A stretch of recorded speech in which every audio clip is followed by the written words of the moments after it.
so good to you. You just know I would do you so right.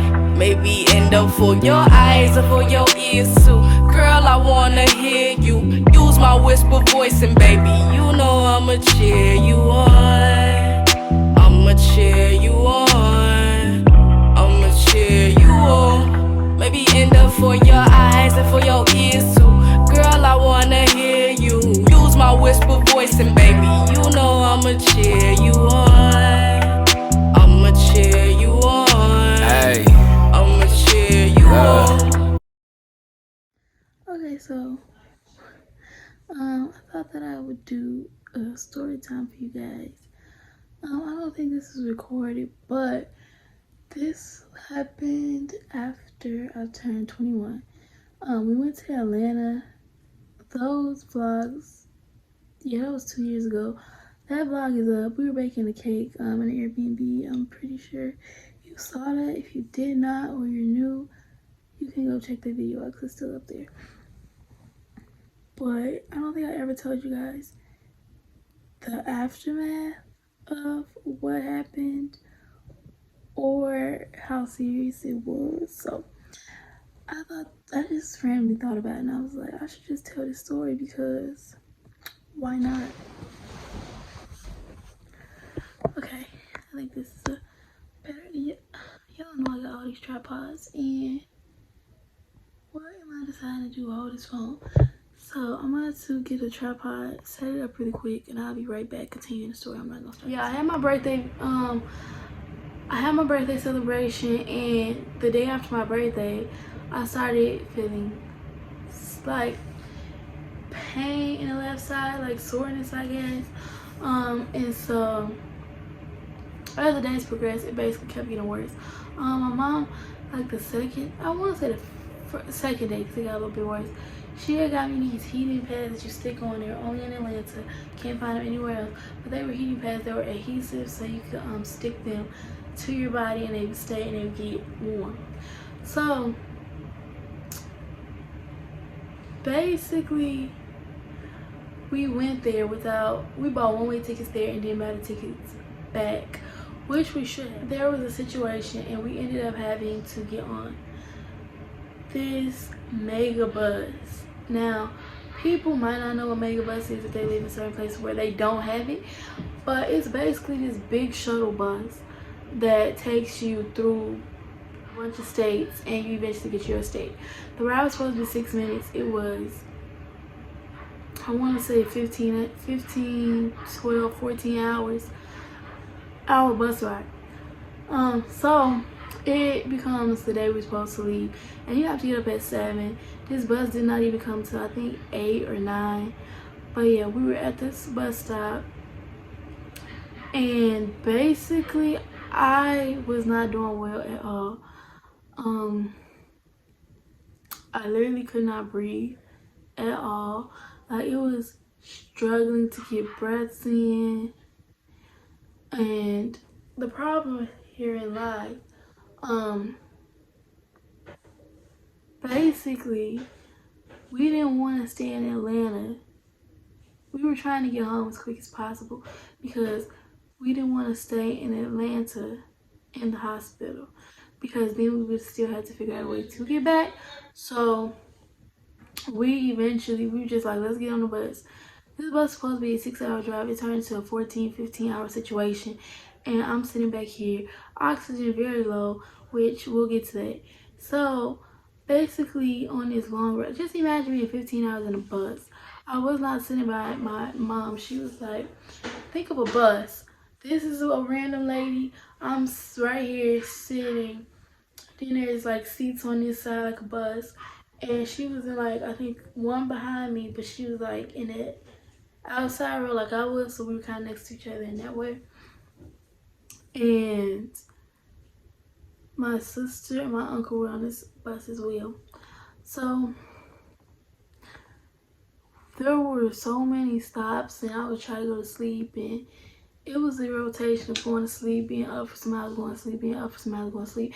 And like, this literally felt like it was going on forever. It was almost like, it was 9 hours for 24 hours. So like, just imagine, picture yourself right now being in a bus for that long. So I eventually woke. We woke up I woke up in the middle, and the top only had air conditioning. Thank God we were in the top because the bottom did not have air conditioning. But we were at the top. We had to switch drivers sometimes. They had these stop resting places in different states. We went across I think 6 different states. I'm gonna try to ask my sister if she has a ticket to see where we exactly went. But it was hours. Do not get on there unless you're going to the next place, which still might be 5 hours from where you were. Just don't. It was not a good experience, and I feel like I was dying at this point, honestly. So I really can't breathe, and we're on this bus for 15 hours, and I'm in this situation for 15 hours. So you'll just hear how it turned out. So I wake up after it feels like an eternity on this bus, and I see we're on my state's like expressway, and we're almost there. So once we did get there,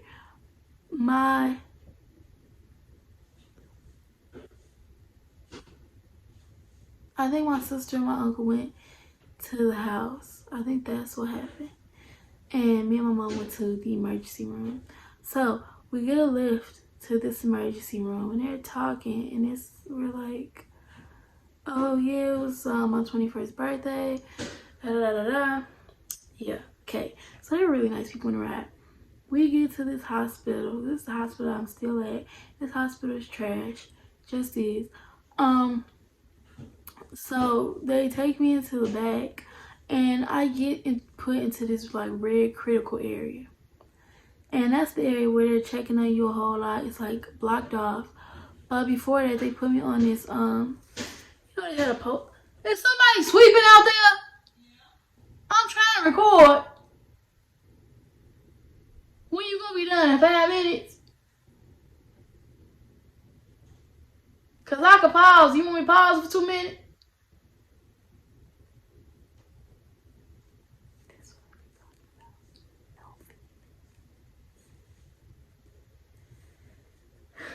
Anyways, they put me on a pulse ox. They check, your breathing with a stethoscope.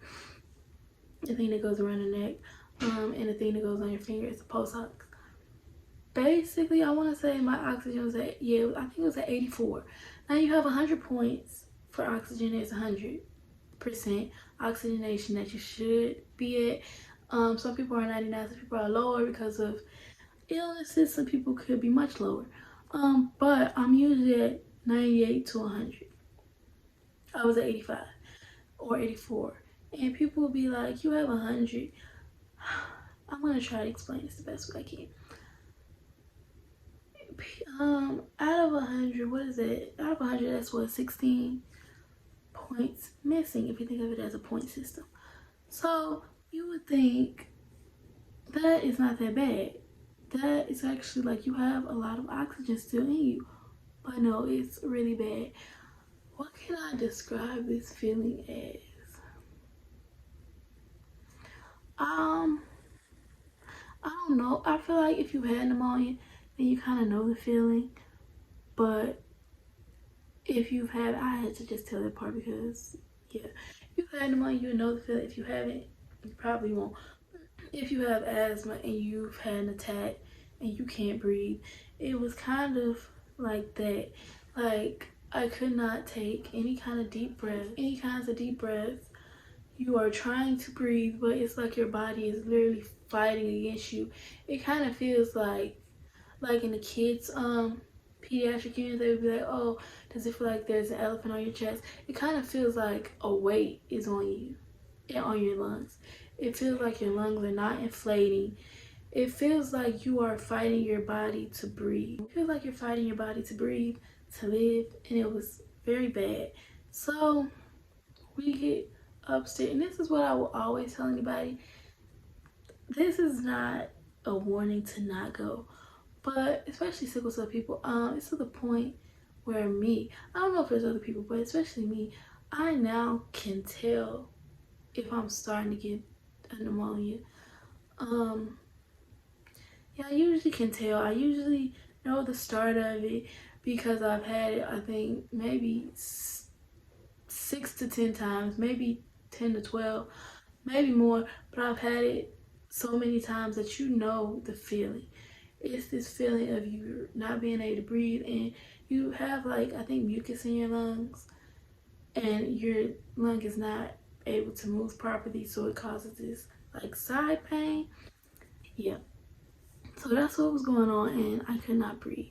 So we go to the room I was telling you guys about, and in this room you just see the different treatment of different people, from their color. You could just tell that race plays a part in treatment. That's what I'll say. That's the best way for me to put it. There's a different narrative. There's a different type of treatment that you're given. There is a skepticalness to what they think about you from when you walk in. There, most of the time, seems like there is no treating every patient different. It seems like they're treating you based off their last patient who had the same thing, or what they think of you as a whole. Like, what they think of the sickle cell community as a whole, what they've treated as a whole. It seems like they're basing it off that, and they box everybody in together. They don't treat you like an individual. They don't give you the care you're supposed to get. But let's get on with the story, because I talk about that forever. Because, anyways, I eventually got admitted, and that's the air. Actually, it's hot. I eventually got admitted, and once I got admitted, I was told that I had 70% of my blood that were sickle cells. And if that's not good, because sickle cells are little like half moons, they're little like C, and they connect and they get stuck. So think of it like this: use your hand as C and they get stuck like that. Just think of little C's and them connecting like a lock, and they just get stuck. They all keep doing that, and they compact in the area and they cause pain, which, because of the pneumonia, when you have pneumonia, most of the time you can't go into a crisis just because your body is just working really hard. But yeah, I was basically in both. So I had a bad pneumonia and I had a crisis going on. So the only thing that I remember, and I think this is the next day, so I don't remember that night. The only thing I remember from that next morning was they wanted to give me this thing, what is it called? An exchange transfusion, where they cut your neck open. They put this big tube in your neck and they give you blood. They take some of your blood out and they give you new blood. I think that, yeah, that's how it works. They take your blood out, they give you new blood. So it's like a huge transfusion. The last time I had that, I did not like that at all. You basically have a stitch, you have a scar. It's not even about the stitch and the scar, it's about that it didn't help. Or they thought it was gonna help. They thought I was having a heart attack or a stroke that time, and that's why they did it. But I basically got cut and they had to heal. I had to go see somebody about it. I had to have a band-aid. I even have a picture. I'll show you guys a picture of the band-aid of where the cut was. And I had to.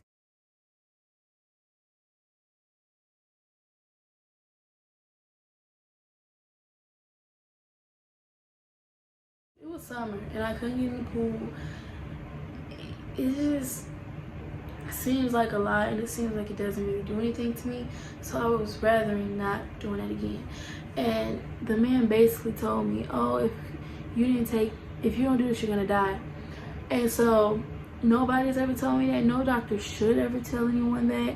Doctors, I feel like, no, you're not supposed to lie, but you're always supposed to kind of give that patient comfort and your vulnerability to just be like, being a human, being like, you know what, we can figure something else out.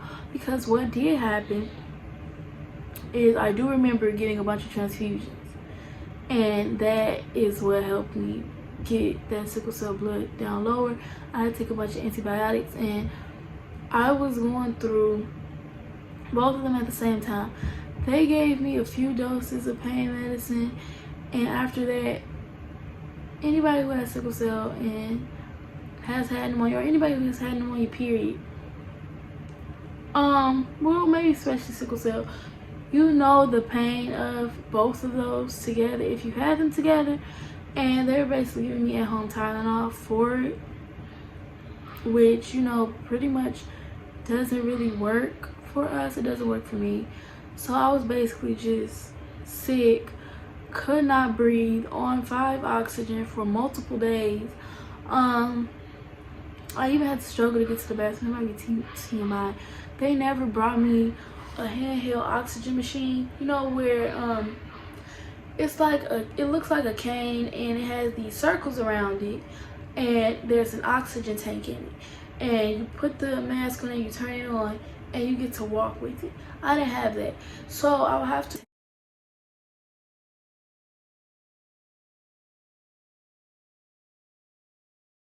try to me and my mom literally this is not good care. They should have been sued for this, I feel like, because I just feel like it's not good patient care at all. We basically, I still couldn't breathe. We had to take the mask off.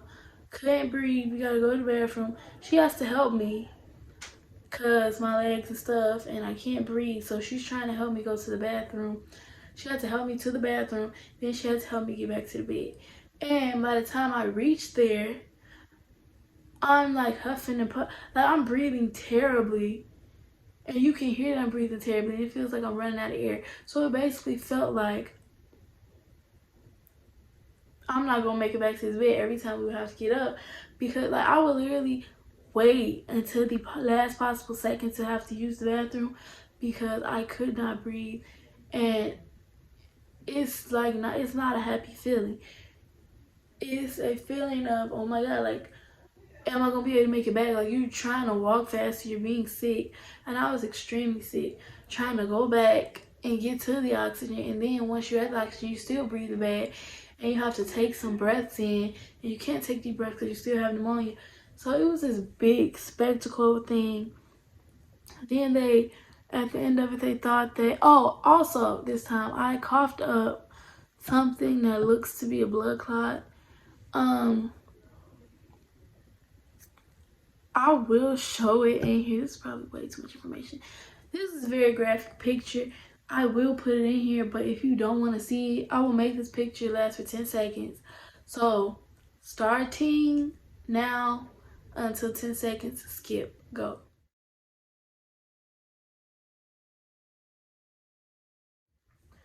So, after that, yeah, it was just, that had never happened to me before, and I was just really extremely sick. I don't know how long we were in there for, maybe a week and a half, 2 weeks, but we did eventually get to leave. And they thought that I was recording it with my camera, and they were just doing things that were just not what doctors should have been doing. They were very rude, and they had no bedside manner. They came in there with attitudes, and it's like, I'm sitting here very sick. You have not, I didn't even remember the days. Like, there were days go flying past. I don't even remember. I don't have any recollection of what happened during that time at all. I know I had an extremely high fever, and they did nothing about it. They wouldn't even give me any type of fever medication. They were just like, oh, it's gonna break on its own. So I had pneumonia. I was in a crisis, and my body was extremely overheated, and they just didn't care. It's truly a blessing that I am still here, because the care was just that bad. Like, at some point, and then, like I said, they weren't giving me medicine at all. And the man strangely came in there and was like, oh yeah, if she overdoses, which that was the part that I remember, because it was just like in my brain, it was like, you're not giving me any opioids, any narcotic type of medicine. Why would I overdose? It just, I don't know, people have their own feelings about doctors, but it just left a really negative taste in my mouth about them. And it just gave me this feeling of, you're not trying to help me, you're kind of trying to hurt me type of thing. So we left from there. I still have my hematologist there. The other hematologist basically told me that I didn't matter as a patient to her. She had more important things to do. And she now pops in and acts like she has no recollection of seeing that, which is weird. So I'm really trying to find a new doctor. The doctor that I had before, like, so nice. He was my hematologist, so he was not in the hospital. Oh, speaking of that hematologist female who said that I didn't matter to her as a patient, she had more important things to do and walked out. Yeah, she's also the one who's like, yeah, the next time we won't be able to do all those blood transfusions. You're gonna have to get that big transfusion that the man told me if I didn't get, I was gonna die. And she's over my hematologist, but like my old hematologist was so nice. My mom usually stays with me. She all the time stays with me. It was the first time she hadn't stayed with me recently, and I only stayed there a day. I was having pain, but I never want to be in the hospital alone.